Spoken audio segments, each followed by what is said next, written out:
An update tonight on the Purple Line light rail system. It was supposed to be up and running by now, but instead the project is more than $4 billion over budget and not expected to open for about another 3 more years. Well, today Montgomery County officials are reacting to news that just one small part of the Purple Line that was supposed to cost a little over $2 million will instead now likely cost $52 million. Tom Rousey is live at the Bethesda Metro. He's got a lot more on that story. Tom? Hey, Scott and Michelle. I'm on what's called the mezzanine level here at the Bethesda Metro. It's got the fare gates, it has the station manager's booth, and it's one level above where you go and catch the Red Line trains. Well, the plan is here to build a second mezzanine all the way at the other end of the platform. But to say that that project has gone over budget, well, that is an understatement. The director of the Montgomery County Department of Transportation says the county never really believed the initial $2.4 million estimate for building a second mezzanine at the Bethesda Metro station. That mezzanine will connect Metro Rail with the Purple Line.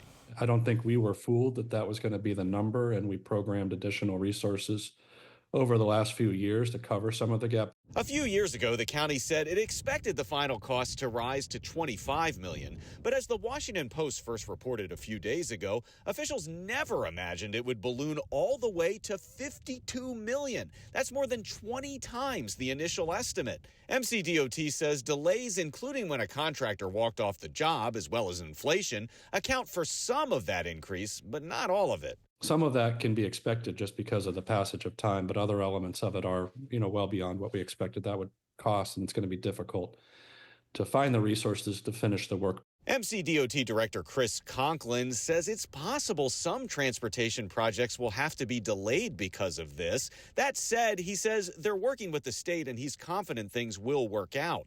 He also says although many costs have risen on the Purple Line project, this one is way worse than the norm. It's been way too long and way too much money. On New Year's Eve, County Executive Mark Elrich expressed his frustration over the Bethesda mezzanine situation. I will say, if this were in Virginia, entrances like this would be paid for by the surrounding development community.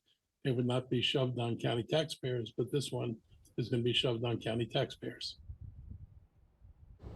Now, the second mezzanine that will be built way down the platform there will have an elevator that connects to a future Purple Line station in downtown Bethesda. It also, though, will provide Metro with a second, more southern entrance to this station. It's actually Metro that is going to be doing the construction on the mezzanine down there. We reached out to them today. They say they're doing that because the state of Maryland asked them to, and they say the state of Maryland has pledged to them that they're going to reimburse all the costs of the future mezzanine. So it looks like the state will pay some of the extra costs. We did reach out to state officials, though, and on this New Year's Day, they did not get back to us. Reporting live inside the Bethesda Metro Station, I'm Tom Rousey, 7 News. And Montgomery County has allocated over $100 million toward the construction of the second entrance and mezzanine at the Bethesda station.